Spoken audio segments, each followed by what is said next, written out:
Good evening, everyone. I am Thomas Papatomas. I'm Professor Emeritus and former Dean at Rutgers University. I may have retired from teaching and research, but I continue to be more active as a passionate volunteer for the Modern Greek Studies program. Together with Professor Panos Georgopoulos, we work as fundraisers for the program, as well as organizing events for the community, such as this one tonight. Tonight, we are here to honor the memory of our great benefactor, Nikos Mouyiaris. In some sense, Nikos played a key role in bringing us together this evening. First, Nikos supported a program with more than $800,000 as a proud Rutgers alumnus. Second, Nikos founded the Hellenic American Leadership Council, HALC. Its mission is, and I quote, to band together American citizens that are committed to the Hellenic and American ideals of democracy, rule of law, and philanthropy, close quote. And third, Nikos handpicked Endis Emenidis to be the director of HALC for his skills and for his integrity. So, Nikos' spirit is all around this room tonight. And it was Andy who recommended Representative Sarbanes as a speaker and coordinated our connection with him. We're happy that Andy came all the way from Chicago to honor Nikos' memory. We're dedicating this third Mouyiaris Memorial Lecture to commemorate the dark 50th anniversary of the invasion of Cyprus by Turkey. And also, we're dedicating this memorial lecture to honor Nikos' tireless efforts to advance a just solution for the Cyprus problem. We're honored to host the Honorable Congressman John Sarbanes, who graciously accepted our invitation. Before we hear from him, I would like to make some introductions. First, I would like to invite the new Consul of Greece in New York, Mr. Petros Dorizas, to address the audience. Mr. Dorizas. Hello, everybody. Honorable Congressman John Sarbanes, your esteemed professors, distinguished representatives of Greek and Cypriot organizations. It is my distinct honor to be with you here at the third Nikos Mouyiaris Memorial Lecture, observing the 50th dark anniversary of the Turkish invasion and occupation of the northern part of Cyprus. I would like to extend the warm greetings of the Consul General of Greece, Ms. Ifigenia Kanara, and her best wishes for the success of today's event. This year marks the 50th anniversary of Turkey's illegal invasion and occupation of the northern part of Cyprus. The tragic events of that summer in 1974 are etched in Hellenism's collective memory, and the continuing illegal occupation of the northern portion of Cyprus keep this wound open. In a region beset by turmoil, Turkey's ongoing occupation and militarization in the north only help to increase tensions. Greece remains committed to a comprehensive and viable solution based on the framework of a bizonal, bicommunal federation in accordance with the relevant UN resolutions and in adherence to the European acquis. To this effect, we are in constant collaboration with the Republic of Cyprus, and these efforts are greatly enhanced by Hellenes and Philhellenes around the world. Nikos Mouyiaris was one of these great Hellenes, whose efforts helped not only to revitalize the modern Greek studies program here at Rutgers, but also to bring to the forefront issues concerning Greece and Cyprus through the formation of the Hellenic American Leadership Council. The important work that HALC does and its role in helping strengthen U.S.-Cyprus relations is a significant part of Nikos' legacy. However, U.S.-Cyprus relations would not be at the extraordinary level that they are today without the help of dedicated public servants here in the United States. And we are privileged to have among us a great example of such a public servant, Congressman John Sarbanes. Congressman Sarbanes, like his father, the late Senator Paul Sarbanes, has been a champion of justice for Cyprus and a staunch advocate for strengthening U.S. relations with Greece and Cyprus. The efforts of Congressman Sarbanes, the Congressional Hellenic Caucus, and of many of those in this room were instrumental in bringing about President Christodoulidis' historic meeting with President Biden in the White House, helping showcase how much can be achieved when good people advocate for a just cause. In closing, let us honor the legacy of Nikos Mouyiaris by rededicating ourselves to the cause he held so dear. Let us work together to ensure that justice prevails and that Cyprus is restored to peace, unity, and prosperity. Thank you.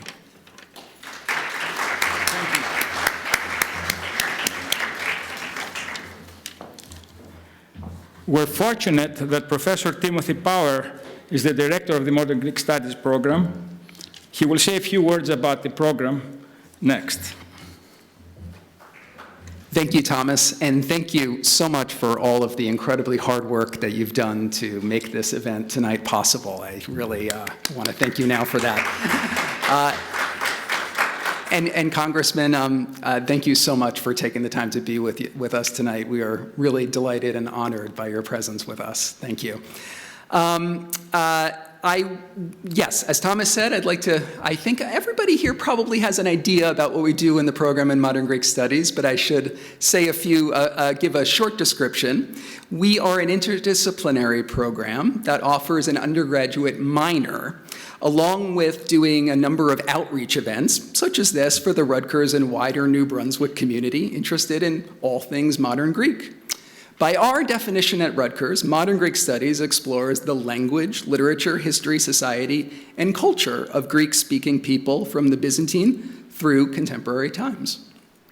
This very much includes Cyprus as well. I would note that we're offering a course on the history of Cyprus this next semester, and our visiting elitist professor, Marinos Progoras, is based at the University of Cyprus. We're lucky that we have the support of Rutgers New Brunswick for our small program, and they are pleased with the efforts that we've managed to accomplish to build the program and to keep it going and growing. But of course, we really rely on your generosity, and so many of you here have been incredibly generous to our program in the past, in the present, and I'm sure you will be in the future as well. It's your donations that allow us to keep our operations going semester by semester, and also your contributions that bring us closer to our big dream, which is to have an endowed elitist professorship here at Rutgers New Brunswick. And I think we're going to reach that goal sooner than later, but we can only do it with your continued support, which I very much hope we can rely on. So thank you all for coming. Thank you again for your support, and I think we're in for a wonderful evening. Thank you.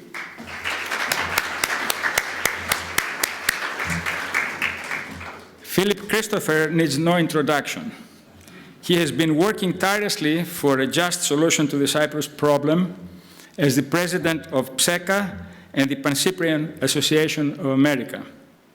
As a close friend of Nikos, he will pay tribute to his legacy and to his memory. Thank you. Let's give a round of applause to Thomas and Mr. Yorgopoulos and Tim Powers. It's a pleasure, even though it took 4 hours to get here from Long Island, but I'm glad I am here. I came here not only for Nikos, but also for John Sarbanes, who, like his father, he's one of our heroes, and Paul Sarbanes was such a champion for us, and I'm really sorry you're leaving, obviously, that you live in the United States Congress. We're going to miss you there. And of course, Andy Zemanidis came from Chicago. Achilles, you live close by here, so it's fine. Savas Konstantinidis, it must have taken you 3 hours to get here. All the close friends of Nikos are here today, including his lawyer, Ben Hackman. You better get that foundation moving, Ben, this needs some money. And of course, the other lawyer, Peter Kagogiannis, we came from Philadelphia to be here. We have many Cypriots here, including Nikos Pafidis and Chris Nikolaou from the Federation. Kostas Tsendas, the past president of the Federation, is here. The Zambas family, there's about 4 or 5 of them. I don't know how many Zambas family. There's Tassos, Stathis, Dimitris, and Dimitris. They're all here. They have done such a great job here in New Jersey. The Cyprus Children Fund, Nikos Zitis, thank you for being here. Nikos, you're not here to collect money for the Children Fund. This is the way of doing fundraising. So, ladies and gentlemen, let me just say a few words about my friend Nikos. For those of you that didn't know Nikos, he was born in Athienu, a village outside of Nicosia. Nikos always believed that the people from Athienu had a higher IQ than everyone else, and he tried to prove that. Nikos came in a student visa here in the United States. He was educated at St. John's and at Rutgers University. He was a chemist major. He started his company, Mana Products, and he had only one objective in life, and his objective was to be successful so he can help other people. Many people are successful, but not for the same reason. Nikos, his philanthropy was his first objective. He wanted to help people across the United States and all over the world. His love for Cyprus is well known to all of you. And in 1974, after the Turkish invasion of Cyprus, he got involved heavily. He became the executive vice president of the Pan-Cyprian Association for many years. And we began together to help members of the United States Congress and senators to understand the Cyprus problem. Nikos was a special individual. He's the kind of individual, he was low-key, low-profile. After his death on June 5th, 2019, I received hundreds of mails of condolences. But I wanted to read you one that was very, very special to me from a person that just came in. It's just a simple card. Dear Philip, I wanted to offer my deepest condolences to you for the passing of your brother Nikos. While I never had the privilege to know him well, his touch, kindness, and warmth touched me and everyone else around him. He was very quiet, often not liked to be publicized. He was doing things without people knowing, and especially for our Greek community, as well as his love for Cyprus and the wonderful goals that he had for all of us to follow. Since his passing,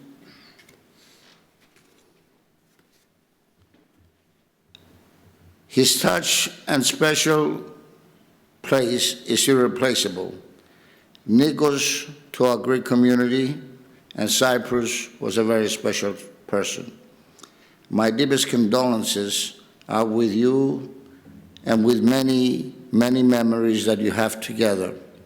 His incredible life touched so many people, and his humble, soft ways, without publicizing his generosity, remains a beacon of light and a beacon of hope for all of us.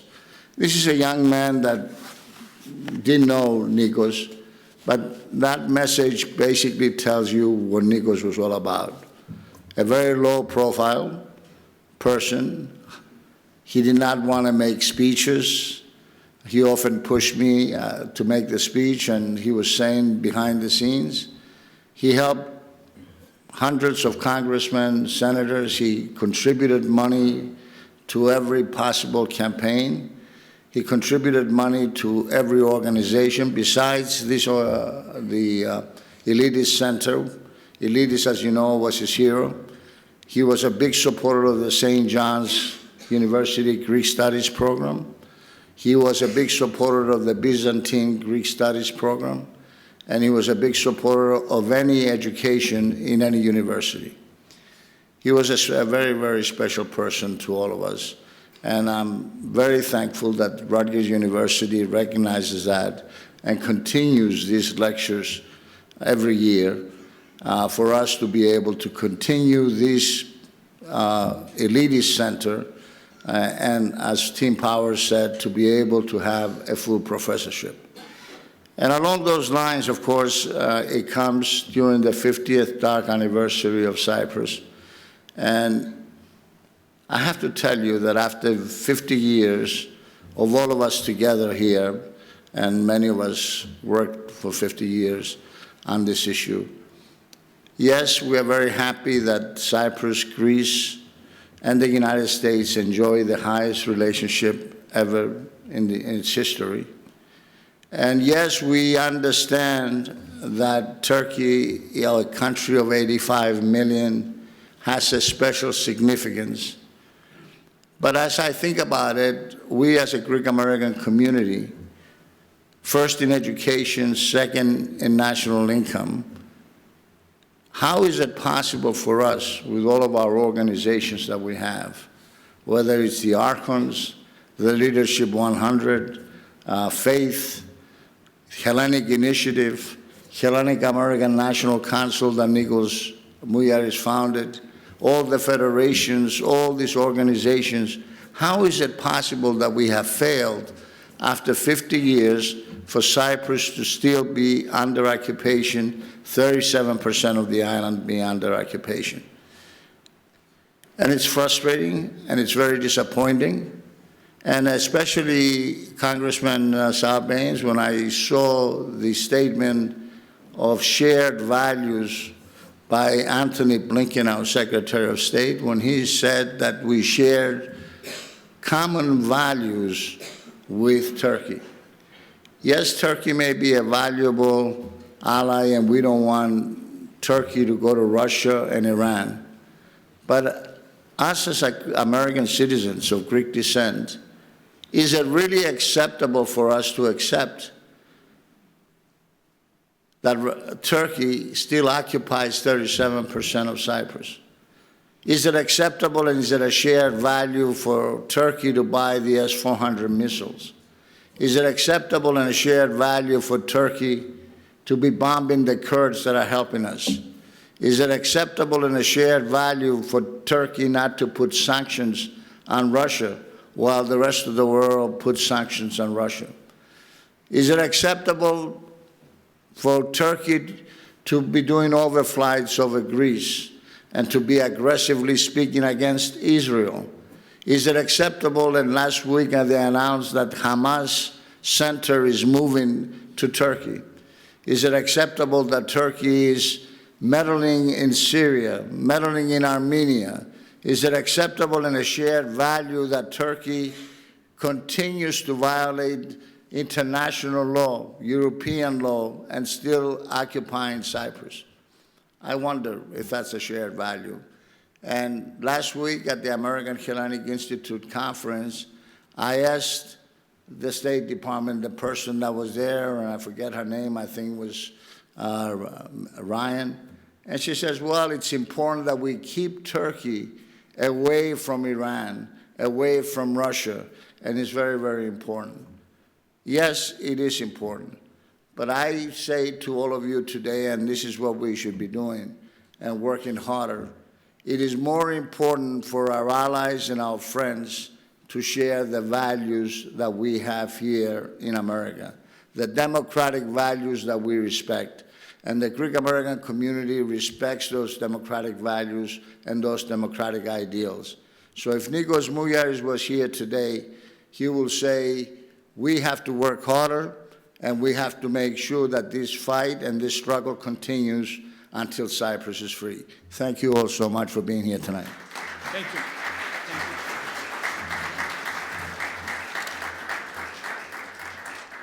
It's amazing that Philip knows everyone here by name, and he must have missed Panos Stavrianidis, but you didn't see him. Yes, Panos Stavrianidis is the president of the New Jersey Federation of Greek American organizations in New Jersey.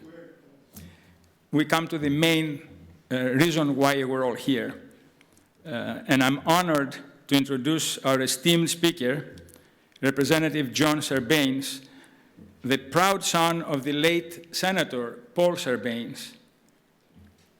And what is common in father and son is their integrity, their work ethic, and their willingness to work across party lines to do the job for the people. Congressman Sarbanes has represented Maryland's 3rd congressional district in the US Congress since 2007. He has been appointed to the House Committee on Energy and Commerce, and he's also the chair of the Democracy Reform Task Force. In that capacity, he assembled H.R. 1, the For the People Act, a historic reform package to clean up the culture of corruption in Washington and return government of, by, and for the people. To add a personal note, we're happy to have among us our good friend, Mrs. Marina Zazanis, who is related to the congressman by marriage. He's her nephew, and has known him affectionately as JP ever since she was born. Please welcome Congressman Sarbanes.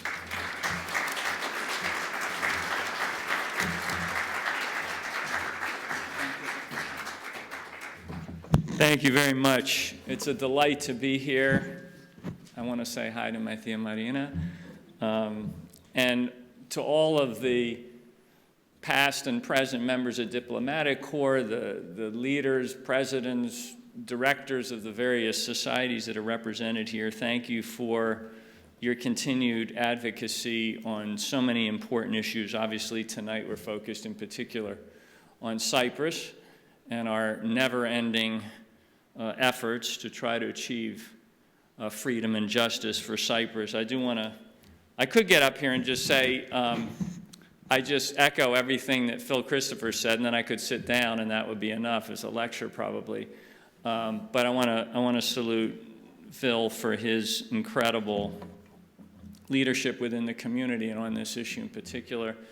I also want to thank Andy Zemenides for coming all the way from Chicago. He's a very good friend. He's been a towering advocate for a just solution to the Cyprus crisis, and he, like many in this room, has demonstrated stewardship of these important issues for many, many years, and it's made a tremendous difference. So thank you, Andy, coming all this distance.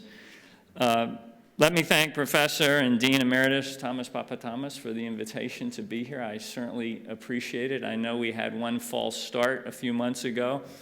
The schedule in Washington is something you can never predict. So we had this on the calendar, and then we had to pull it down quickly, but I'm glad we were able to reassemble this evening. And I appreciate the gracious invitation to be here for the 3rd annual Nikos Mouyiaris Memorial Lecture. It means a great deal to me, and I'll come back and talk a little bit more about that later.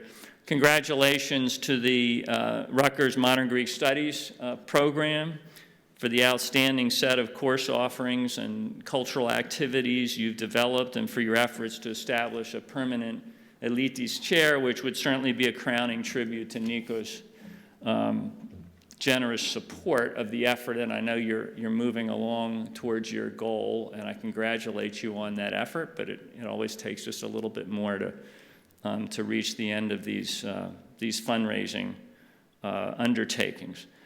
I'm very familiar with the various modern Greek and Hellenic studies programs around the country that have been established. I've benefited directly from one when I was a student at Princeton University, and I know that the work here at Rutgers is of the highest caliber, and it's a credit to the Greek-American community, to Phil Hellenes, and certainly to Rutgers University as an institution for hosting it here. So to those who are keeping that program strong, including the director, thank you for your efforts. I had the honor of knowing Nikos, not as well, obviously, as some of the people in this room, but quite well, before we lost him to an untimely death. And as you know, he was a giant among his peers. Phil has talked about that.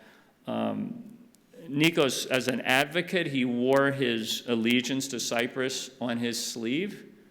I mean, you could just feel it when you were with him, and as Philip indicated, he would kind of stay in the background. But when he talked about Cyprus and his his desire to see a solution there. You could feel that burning passion that he had. He also deeply appreciated the opportunity that America had given him. He understood what it meant. He was always looking for opportunities to give back to others as a result of that. So I first came to the issue of justice for Cyprus. This is not going to be a surprise to you, through the eyes of my father. In fact, it was his intimate experience and involvement with two historical events that were happening at the same time, which were very formative for me as I was coming into my own political consciousness. The first was the Watergate hearings that resulted in the impeachment of President Nixon and his subsequent resignation. I remember as a 12-year-old seeing dozens of binders arranged on the top of the radiator in the front hall of our house. And these were the manuscripts of Nixon's secret recordings, the ones that the Supreme Court had ordered be released to Congress. And my father was bringing these home every night, and he was reading them. And then, of course, while all this was happening, and my father was playing an integral role in the proceedings by introducing the first article of impeachment, he was also simultaneously, right at that moment, fully immersed in the Cyprus crisis. Phase 1 of the Turkish invasion, as people in here know, of Cyprus was launched on July 20th, 1974. The first article of impeachment was adopted by the House Judiciary Committee on July 27th, 1974, 7 days later. Nixon resigned on August 9th, 1974, and Phase 2 of the Turkish invasion was launched on August 14th, 1974. Very different events, but connected through the framework of the rule of law and the need for accountability. And I know that because I've talked to him about this, I know that my father saw both events through that lens, even as the Cyprus crisis obviously was also something he felt deeply and personally about, given his Greek heritage. I can tell you, because again, I saw this up close and personal, how moved he was by his visit to Cyprus in 1975, where he and Congressman John Bradamus saw firsthand the effects of the invasion, touring refugee camps in the South. So this is when and how I myself first began to feel the pull of the Cyprus cause and became increasingly more aware of the struggle to achieve justice for the island and for those who had been violently displaced. By the time I reached Princeton University, I had become an advocate in my own right, authoring policy papers on the topic, even penning an opinion piece for the Daily Princetonian in November 1983 to lament the declaration at that time of the Turkish Federated State of Cyprus. My words then were, "This action, endorsed immediately by Turkey, demonstrates a blatant disregard for the provisions of international law, as well as scorn for the censure of world opinion." At age 21, I was now fully ensconced in the remarkable network of advocates who to this day continue to demand justice for Cyprus. Fast forward 20 years, and due in significant part to the support of the Greek American community, I was given the great honor of continuing this advocacy as a member of Congress. Since that's the world I've known best over the last 18 years, and where I was empowered and expected to advocate on these issues that have a critical impact on U.S. interests, I thought I might describe what one particular dimension of congressional advocacy on Cyprus has looked like, dating from the initial days of the invasion. This is a very Sarbanesian thing, by the way, to go back and sort of look at the chronicling of things and explore the record. So, I mean, there have been behind-the-scenes efforts, of course. Philip alluded to them, directed to various administrations and to the relevant agencies. There have been outward-facing, substantive pieces of legislation, such as the East Med Act and others, which I'll come back to. But to get a sense of the key themes that members of Congress have consistently focused on throughout the 50 years of this tragedy. It is instructive to look at the many resolutions introduced in the House and the Senate over that period of time. So that's what I did. I went back through the records. Beginning in 1974, in the wake of the July 20th invasion and up to the present day, there have been 86 resolutions related to Cyprus, including 69 House resolutions and 17 Senate resolutions. The contours of those resolutions have generally tracked several consistent themes, and I just want to take you through them briefly because it's instructive. First and foremost, of course, members of Congress have condemned the original invasion and the continuing occupation. The resolutions have observed the amount of territory seized, the broad displacement of population, the numbers of Turkish armed forces and Turkish settlers occupying the northern part of the island, and the overall control and influence exercised by Ankara. At the center of these resolutions is the demand for withdrawal of all Turkish troops, reunification of the island, and the establishment of governance through a bizonal, bicommunal federation.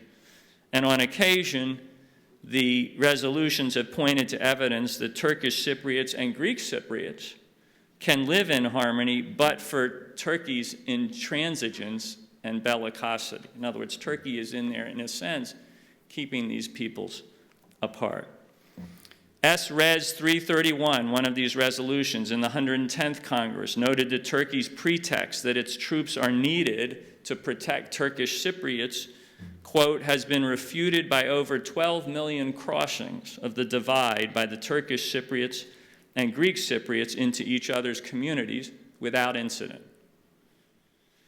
Second, the resolutions have consistently contrasted the illegality of the Turkish occupation with the Republic of Cyprus's internationally recognized status and its efforts to lawfully administer its governmental functions. Consider H-Res 187 in the 113th Congress, which declared, whereas the Republic of Cyprus is an independent and sovereign nation-state within the community of nations, whereas the Republic of Cyprus, the only internationally recognized and legal entity on the island of Cyprus, is a member state of the United Nations, the European Union, and other international organizations which are vital to the community of nations, and whereas the Republic of Cyprus has the lawful authority and power to perform and exercise the functions of government on and within the island of Cyprus. These aren't just statements of recognition, I mean, they are that, but they're also declarations of respect for Cyprus's adherence to the law, to the rule of law. It's worth pausing here to congratulate the Republic of Cyprus on its relentless and ultimately successful efforts to secure membership in the European Union and develop a stable and robust economic position in spite of the Turkish occupation, which is a harbinger, if you think about it, of what a unified Cyprus would mean for the region, and an example of the power that comes from democratic governance. This emphasis on the Republic of Cyprus's economic sovereignty represents a third theme, particularly in resolutions introduced during periods after the discovery of energy deposits in Cyprus's exclusive economic zone. These resolutions note the potential of these finds for the energy security of Europe and bring attention and condemnation to Turkey's continued provocations and violations of the EEZ. Broadly speaking, this focus represents an elevation of Cyprus's economically strategic position in the Eastern Mediterranean and invites the United States to, and I quote here from one of those resolutions, affirm its policy that the Republic of Cyprus has exclusive dominion and control over its exclusive economic zone and the right to exploit the resources in the EEZ. The last theme contained in these resolutions is of grave importance and has rightly been a central concern from the earliest days of the Turkish invasion.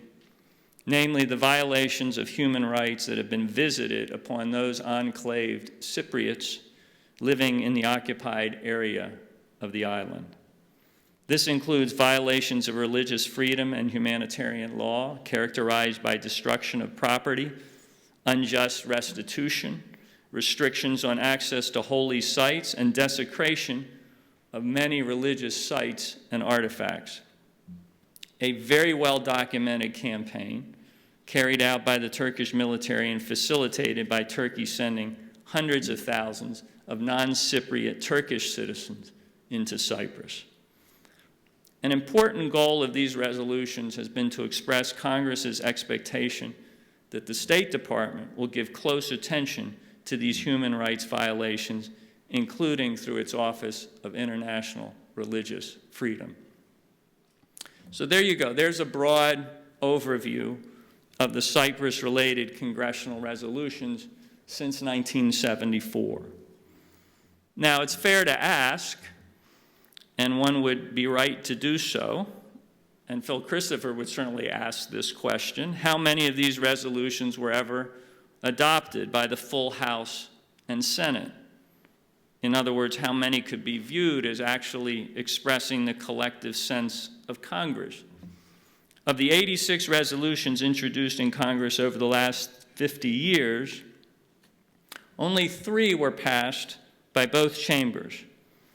And of those, only 1 was substantive, H-Con Res 220, passed in 1983, condemning the action of the so-called Turkish Federated State of Cyprus in declaring itself to be independent on November 15, 1983. And you'll remember from my remarks a moment ago that it was that action on the part of the Turkish North that motivated me to write my opinion piece for the Daily Princetonian.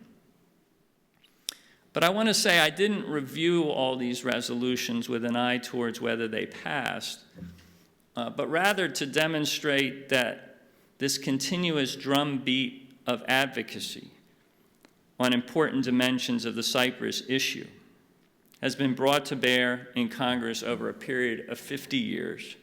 And it's an advocacy carried by many in this room and others like Nikos Mouyiaris, who are no longer with us. And of great importance, this advocacy found its way into substantive pieces of legislation that were passed by Congress, became law, and helped to advance the cause of justice for Cyprus. So in other words, the fact that we kept coming back to these resolutions and expressing our concern about these different issues was a way to kind of keep ourselves on the leading edge of advocacy in Congress and make sure that we took other steps that were meaningful.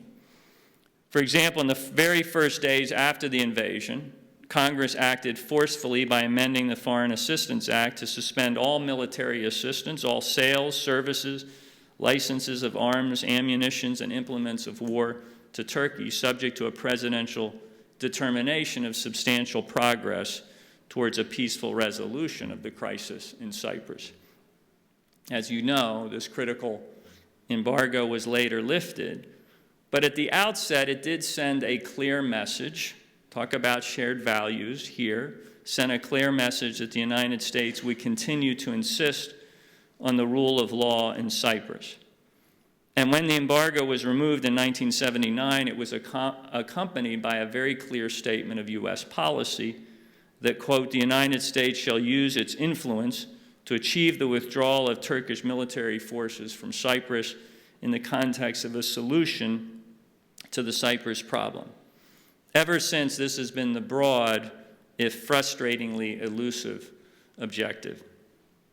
In 1985, the International Security and Development Cooperation Act, which provided for the creation of a Cyprus Peace and Reconstruction Fund, also contained specific expectations that any settlement of the crisis would, quote, include an agreement on Varosha, Famagusta, foreign troop levels in the Republic of Cyprus, and the disposition of the international airport on Cyprus. These specific points reflected the continuing pressure being exerted by key members of Congress based on the channeled expectations of the Greek American community. Continuing emphasis by Congress to achieve a just solution to the crisis can be found in other actions through appropriation bills and various authorizations, including creating presidential authority to establish a special envoy to Cyprus, measures to investigate missing United States citizens on Cyprus, and various other reporting requirements. But clearly the high water mark in securing robust congressional backing of an agenda of multidimensional support and appreciation for Cyprus was achieved in the Eastern Mediterranean Security and Energy Partnership Act, which was signed into law in December 2019 as part of that year's appropriation bill. Andy and others were very involved in moving that forward, establishing the important 3+1 framework for cooperation between Greece, Cyprus, Israel, and the United States. The East Med Act contains numerous statements of policy as well as concrete actions in support of Cyprus's diplomatic, economic, strategic, energy, and other interests. And importantly, it established conditions for lifting the decades-old embargo on the sale of U.S. munitions to Cyprus, which has resulted in recent consecutive decisions to do just that and has set the table for permanently lifting the embargo. To understand in recent context just how critical Cyprus is to the interests of the United States, and as an American policymaker, as a member of the United States Congress, I have to look through that lens. What is in the interest of the United States? Which is why we've always lifted up the importance of Cyprus, because we understand it from that standpoint.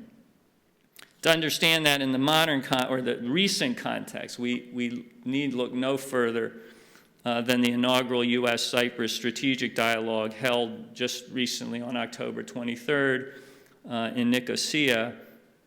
Among the items highlighted in the joint statement released by the two countries were U.S.-Cyprus cooperation in supporting Ukraine, U.S.-Cyprus cooperation regarding the conflict in the Middle East, including support of the Cyprus Maritime Corridor to deliver critical humanitarian assistance to Gaza, and Cyprus's role in the evacuation of civilians from the Middle East, recognition for the importance of U.S.-Cyprus defense cooperation and joint efforts to combat international narcotics trafficking and illicit financing, Cyprus's advancement in the U.S. visa program, which is expected to be finalized next year in 2025, advancing the Great Sea Interconnector and promoting regional energy cooperation through 3+1 talks. Not such a big thing, but a favorite of mine as a former Fulbrighter to Greece, the potential for Cyprus to join the Fulbright Student English Teaching Assistant Program. And of course, of singular importance, supporting resolution of the Cyprus question through UN-facilitated talks. And we know that these efforts were restarted in earnest on the sidelines of the recent COP29 climate change conference. Encouragingly, these areas of partnership were reaffirmed in the meeting between President Biden and Cypriot President Christodoulidis, which took place at the White House, as you know, on October 30th of this year. In particular, President Biden took the occasion of this 50th anniversary year to reiterate his support for a bizonal, bicommunal federation with political equality for all Cypriots consistent with United Nations Security Council resolutions. I must tell you, I was immensely gratified and greatly relieved that the White House meeting took place. Came late in the year, but it came. Previously, on January 17th of this year, I joined leaders of the Congressional Hellenic Caucus in writing to President Biden and urging him to extend this invitation. Beyond the practical benefits of the visit, the decision to host the Cypriot president after a hiatus of 28 years since the president of Cyprus had been to the White House, and during this sober 50th year of remembrance affirmed, and here we are, Philip, that in its dealings with this critical region of the world, the United States can and must embrace a foreign policy that is based on shared values. We can make that assertion without fear of challenge in the case of Greece and Cyprus. We cannot do so with respect to Turkey. that operates only on a transactional basis. As our original letter observed, arranging a formal state visit by President Christodoulidis was, quote, an important statement to allies under threat of authoritarian control that the United States is a resolute world leader committed to the preservation and promotion of democratic liberties. I note that writing letters like this one to the State Department, to the President, to key commissions, oversight bodies, and so forth, is another additional important means by which members of Congress have carried the torch on behalf of Cyprus, beyond the resolutions and beyond legislation. Simply put, we have used every tool at our disposal over these many years. We have done so because of the steady, unrelenting pressure brought to bear upon Congress by outside advocates like the people here tonight in this room. That pressure has compelled us to take significant actions in support of Cyprus, even as the ultimate goal of unifying the island remains unfulfilled. As an aside, let me say this. If you want to bring an edge to your advocacy, a renewed sense of impatience and frustration that we have not achieved more, that is certainly warranted. I quoted a moment ago from the formal statement of policy in 1979 that, quote, the United States shall use its influence to achieve the withdrawal of Turkish military forces from Cyprus in the context of a solution to the Cyprus problem, end quote. Frustratingly, however, no presidential administration has undertaken to build a strategic framework that could guide the use of American influence relative to Cyprus over a sustained period of time. If we accept that the simple fact of Turkey's geographic location in a politically turbulent part of the world gives it outsized leverage during times of crisis, which always seems to be the case, the United States should have established long ago a multi-year strategic plan to push and pull Turkey towards a solution on Cyprus, using a set of tools that could be relatively insulated from the dynamics of crisis response. And unfortunately, we've never done that. And Turkey has taken advantage of us as a result. So we come to this 50th year with a set of expectations, all ones that I would argue are very reasonable against the backdrop of this difficult history and Cyprus's continuing efforts to secure its proper role in the global order. And we must move forward undeterred. The title of this lecture was chosen purposefully. Cyprus since 1974, the struggle continues. On the one hand, that phrasing captures the sense of frustration that we are still battling for justice 50 years since the tragic invasion of the island. But these words also communicate something else, the refusal to give up, which has been inspired and continues to be animated by the advocacy and demand for accountability that comes from so many quarters, from academics, historians, journalists, legal scholars, anchored by those of Greek and Cypriot heritage, but also by others who recognize that justice in Cyprus is fundamentally a matter of human rights. By advocacy organizations such as PSECA and HALC and AHI and other vital groups, by public officials, including members of Congress and key allies within various administrations, Philhellenes who appreciate the importance of Cyprus and brings high sensitivity to these issues. We could not have done what we've managed to achieve over these years without the support of so many Philhellenes. And certainly those members of Congress who claim Greek heritage, and with it a special commitment to this continuing struggle.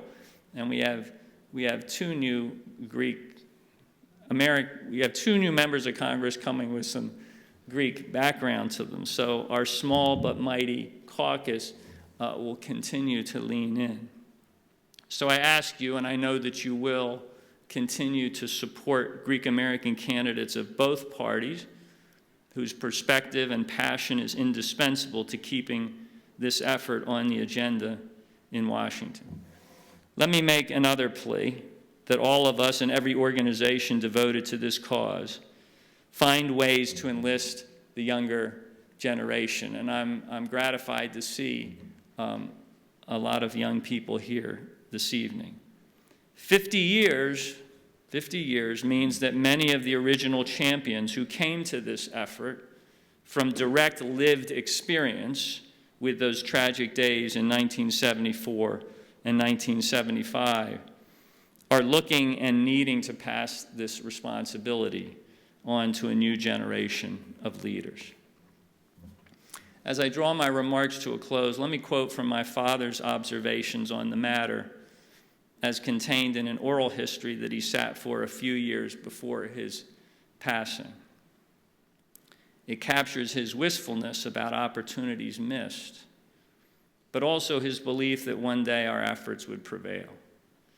In April 2016, he offered these words when asked to recall his visit to Cyprus in 1975 during the height of the refugee crisis. He said, "Bradimus and I went to Cyprus at the beginning of '75, and we visited refugee camps in the south of Greek Cypriots who had fled from the Turkish invasion because they had taken over the northern part of the island. And so you had thousands of people in these camps, families, young children, and they took Bradimus and me through the camp. And I remember saying to people that we wouldn't rest until they could return to their homes. We never accomplished that. The island is still separated. Talks go on, and there are some going on now in an effort to reunite things. It's a moving experience to see those refugees in their own land, so to speak. I think we gave them some hope. I've had people tell me afterwards. In fact, there's one guy who became a journalist for one of the Greek newspapers, and he said to me, I was in the camp when you came, you and Bradimus, and your statement to us at the time gave us a lot of hope, and we really appreciate it. My father went on to say, it's a great disappointment for me that we haven't succeeded all the years we tried, because I stuck with that issue all through the rest of my time in Congress. That began in the summer of '74, and I continued to provide leadership on the issue all the way through my term in the Senate, he said. We did some good things. I think we contributed to helping to get Cyprus into the European Union, which was an important step for them. Imagine where they would be if they'd been left outside of the European Union. We've influenced the U.S. aid to Cyprus. There's been economic support to help the Cypriots. But we haven't been able to work out this Turkish-Cypriot difference. Next year, in a few weeks, I'll be leaving Congress, just as my father decided to do in 2006.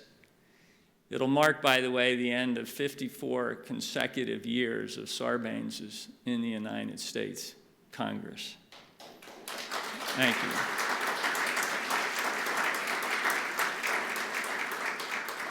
But of course, I will leave with a similar disappointment that during my time we could not achieve freedom and justice for Cyprus.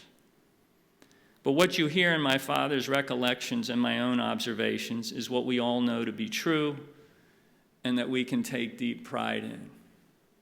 Yes, we still have a long way to go, but we've come a long way. And we've done so because of the relentless advocacy brought to this issue, including by so many in this room. If there is one lesson we can draw from global events, it is that one never knows when a new window of opportunity will present itself. But what we can control as a community, what we can count on, is our readiness to seize on that moment.